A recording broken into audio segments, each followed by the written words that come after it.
Wetenskapfiksie soos Blade Runner word dikwels vlak gekyk en afgemaak as 'n genre wat slegs waarde het vir die geeks wat 'n obsessie daarmee ontwikkel. Volgens die skrywer Ray Bradbury is wetenskapfiksie egter baie belangrik, aangesien dit die geskiedenis van idees opteken en rekord hou van hoe die beskawing verander. Ons het die letterkundige Jaco Adriaanse genooi om vir ons meer oor die relevantie van wetenskapfiksie en die nuwe Blade Runner fliek te vertel. So Jaco, sci-fi. Ja, want almal se oë rol in hulle kaste as hulle sci-fi hoor, dan sien hulle aliens en lasers en Jedi. Maar dis eintlik 'n baie belangriker veld is dit en mense wat nie weet nie, is gewoonlik geskok om te besef hoe baie belangrike kunstenaars al met wetenskapfiksie gewerk het. So ja, dit is eintlik 'n baie breër, baie belangrike veld as wat mense besef. En ek het 'n voeltjie oorvlei daar is selfs 'n Nobelpryswenner vandag. Vandag het hulle vir Kazuo Ishiguro, wat ook onder andere wetenskapfiksie geskryf het, vandag die Nobelprys vir literatuur gewen, ja. So, wow. Ja. So, good as sci-fi. Uiteindelik, yes. Uiteindelik. Ja. Kom ons begin by die begin. Waar het wetenskapfiksie self begin? Dit is 'n baie interessante storie. So 199 jaar terug, lekker nice getal daai.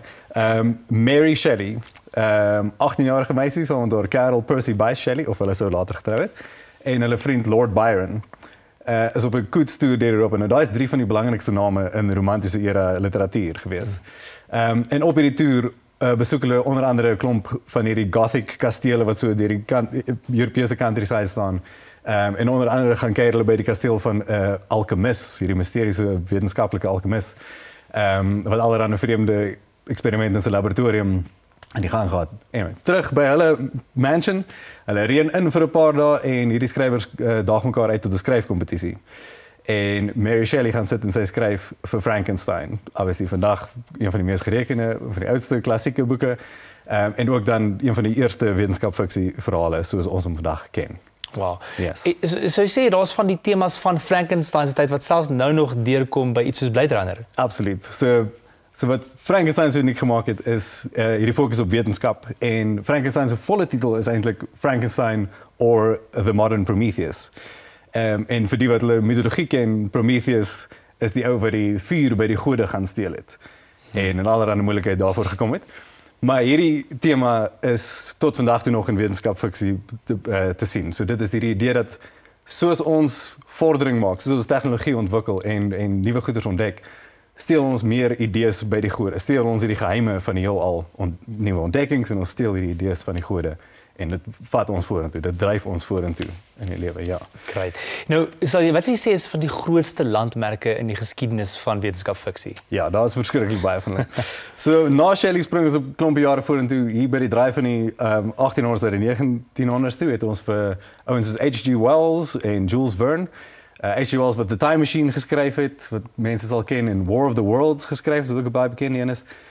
Toe loop sy 20, 30 jaar later gaan Orson Welles wat Citizen Kane gemaak het en hy gaan verander War of the Worlds in 'n stuk radioteater wat mense in 'n paniek gehad want almal het gedink die Marsman is regtig besig om aan te val. In elk geval is een van die eerste films ooit gemaak, een van die eerste films is George Méliès A Trip to the Moon geweest, wat nie baie mense van weet nie. Ons het ook vir in die 1920s dink ek het ons vir Fritz Lang wat Metropolis maak. Wat een van die mees invloedryke silent films van sy tyd was.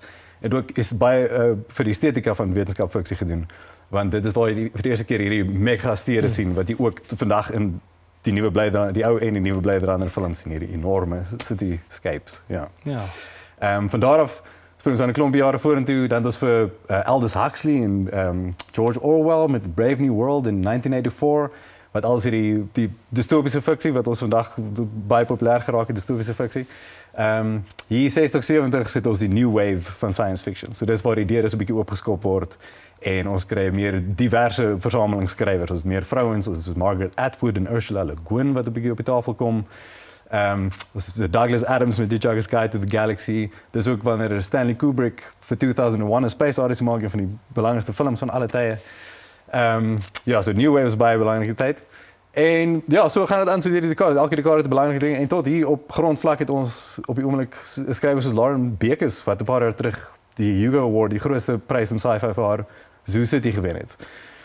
So dis besig om oral in die wêreld 'n belangriker en meer invloedryke genre te word. Dit is baie goed om te hoor, dit kom tot op plaaslike vlak ook. En dit is nou die hele geskiedenis van wetenskapfiksie, omtrent wat jy daar vir ons gegee het, in 'n nutshell. In 'n klein neutedop, yes. Nou, wat sou jy sê, hoekom is wetenskapfiksie so belangrik en ook veral in Suid-Afrika? Yes. Okay, so ek dink wetenskapfiksie is verskriklik belangrik net vir dit inherent is optimistiese genre. Eerstens dit aanvaar dat ons dit gaan maak tot in die toekoms. Die toekoms is nie altyd helder, sonskyn, maanskyn en rose nie, maar dit aanvaar dat ons dit gaan maak en dit lyk nie aldag asof ons dit gaan maak tot in die toekoms nie. Ja. Maar vir 'n plek soos Suid-Afrika en Afrika as geheel, onlangs het daar die genre van Afrofuturism is 'n meer African weergawe van wetenskapfiksie ontstaan. En dit is belangrik vir lande soos ons om te begin deelneem aan hierdie projek van die toekoms begin uitbeeld. Al is dit net denkbeeldige, imaginary maniere, maar dat ons begin dink daaroor, want soos wetenskapfiksie nou vir ons gewys het, 10 jaar terug se wetenskapfiksie is vandag se realiteit, want ons sit met robotte op Mars en ons sit met ja. Soos 'n voorbeeld. Kom ons noem 'n voorbeeld. Yes. Wat sou jy sê, dink jy is een van die groot dinge wat ons al gesien het en wat daai tyd die toekoms was en ons leef dit nou? Yes. Well, so as ons by Blade Runner wil aanknoop, die idee van cyborgs en robotte en goeders. So dink so iets so eenvoudig soos 'n knieoorplanting of 'n cochleaire implant, né? Dit maak jou tegniese cyborg as jy's nie meer 100% net mens nie. Jy het al begin implantings kry. En vat dit vorentoe, ons het parapleë en mense wat ledemate verloor het wat al hulle arms, robotarms met hulle breine en sulke goeders kan. Ons lewe in die toekoms. Ons lewe absoluut in die toekoms. Jy gepraat van die toekoms, Blade Runner 2049. Jy het gaan kyk, wat het jy gedink? Ek het net gaan kyk. Dis ongelooflik. So as jy die eerste een al gekyk het en geniet het, dan moet jy absoluut gaan kyk. So die regisseur dis is 'n 5de of 6de fliek en hy het nog nie 'n voet verkeerd gesit nie. Die visuele in hierdie film is absoluut awesome, want ek het nog nooit so iets gesien nie. Ek verstaan nie waar hy die sets gekry het om hierdie goeie te skiet nie. Ja, alles wat jy kan moontlik soek in 'n intelligente, moderne sci-fi film, alles is daar. Definitief almal wat die kans kry wat belangstel gaan kyk dit onmiddellik. Ja. Kan jy vir ons sê hoe sluit dit aan by die eerste fliek en wat 'n Okay, so dis ek kan nie te veel sê nie, maar okay, so dit is 'n paar jaar later in die verloop van die verhaal. En hy brei op, hy vat baie van dieselfde temas van die eerste een. Het gaan ook, as mens hom terugtrek na Frankenstein, toe hierdie idee van om artificial lewe te skep. Dat ons, daar is nog een van die 4 kies wat ons van die goeie stel, dat ons kan begin lewe maak.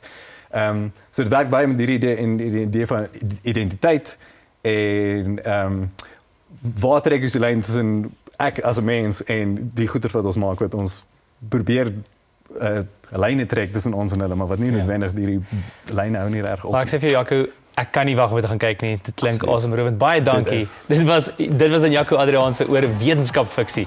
So vir meer inligting oor Blade Runner 2049, volg die Skakel op ons Twitterblad. Ons is aan die einde van vanaand se regstreekse uitsending van Flits en omdat wetenskapfiksie juis oor moontlikhede en potensiaal gaan, groet ons jou vanaand met die beroemde eerste woorde. Dis uit Ray Bradbury se boek Fahrenheit 451. It was a pleasure to burn. Mooi bly, tot volgende week. Hou dit werk, Suid-Afrika. Ek groet jou ook, onthou om weer volgende donderdag in te skakel op Flits vir jou weeklikse dosis kuns en vermaak. Tot dan.